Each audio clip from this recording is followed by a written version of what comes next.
Hey, what's up YouTube? Sky Badger here, and we are back on, man, I don't even know what day it is. Late in the day 14. So, we're back late on day 14. I'm just going to check in with what's happening. So, on the Index Nations, we are in 3rd place, just behind our ally California, and just 2 victory points ahead of our South American ally, Matt. So, we're doing pretty well. In terms of the largest economies, we are sitting in about 5th place, and yeah, once we get the morale to settle in our new northern territories, we should be able to lift that a bit more. But we have got a lot of work to do on our economy, and we'll get to that soon. But first off, just basically what our plan is going forwards. So, at this point here, we've united the whole of America, from the southern end to the north. We've just got to capture Alaska and whatever this is, the Yukon. Once we capture these 2 territories, the whole of America is united, except for these little bits of land over here. But we're working on these, and I'll explain what we're doing right now, actually. So, this province here has been captured by the United Kingdom, and we're using economic similar tools to bring down the morale to the point of which it will rebel. So that's the plan right there. And then, yeah, once we have that, we'll control pretty much all of North America. So, going forwards, the plan's pretty simple. This one we're talking about splitting up. Some of us will go over to Europe, some of us will go over to Africa, and some of us will go over into Asia. Now, the main point of all of those is really just to get a foothold. We're not intending to win the theaters, although if we could, that'd be amazing. But really, the main point is just to get a foothold. And to do that, we're currently preparing at the moment. So I'm preparing by building a few fleets, but we ran into oil problems. So at the moment, down here at the moment, I'm building a fleet. As we can see, I've got 4 cruisers, 2 destroyers, and 6 submarines. And that's not even close to what I need for 1 fleet.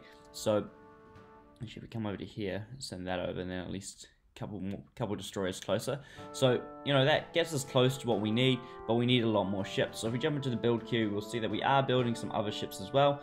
We probably actually don't need too many more submarines, but they're already under construction, so I'll finish them off. But we do need way more destroyers.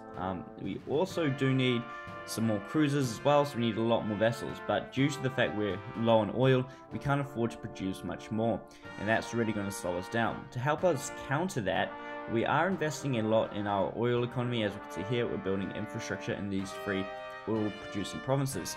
But now we've run into the problem that our oil production is so low that we can't really afford to build infrastructure. It's a big investment now. So what I'm thinking about doing to counteract that, as we can see we have a lot of infrastructure still lined up, is I'm going to switch over and start building some industrial complexes. So if we come down here, we can see that these 3 oil producing provinces down here are pretty much nearly maxed out with infrastructure. So the next logical step is to move into industrial complexes. So that's where I'm going to head next. I'm going to start by putting some industrial complexes on some of these and upgrading those to max.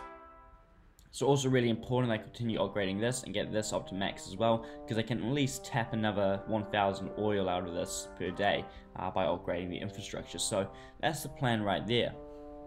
There's not really too much else happening at the moment. Apart from trying to get this piece of land up here to rebel, there's really not that much. We're all grouping up our troops at the moment. Sub-walls are coming along nicely, as we can see.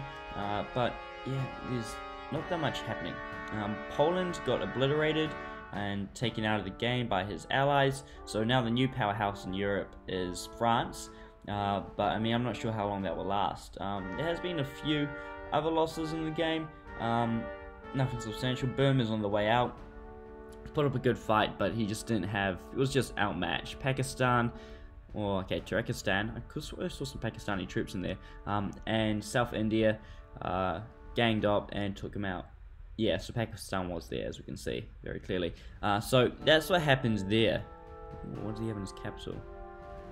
That's a pretty substantial force, but he has militia, and as we all know, militia is the hallmark of failure. You have militia, you're gonna lose. And trust me, Pakistan's not gonna make it to the end of the game. He's just made that very clear by using militia. I mean, what's even the point? I hope for his sake that's just a unit that rebelled and joined him, because, I mean, it's not upgraded, it's just basic militia. It's a waste. Anyway, yeah, so there's really not much happening out there at the moment. We got a lot of subs out scouting around, so we can see what's happening all over the place. We're just tracking this British convoy at the moment, but really there's not too much happening. So I'm probably going to end the episode here, relatively short one. Thanks for watching, and hopefully there's more action next episode.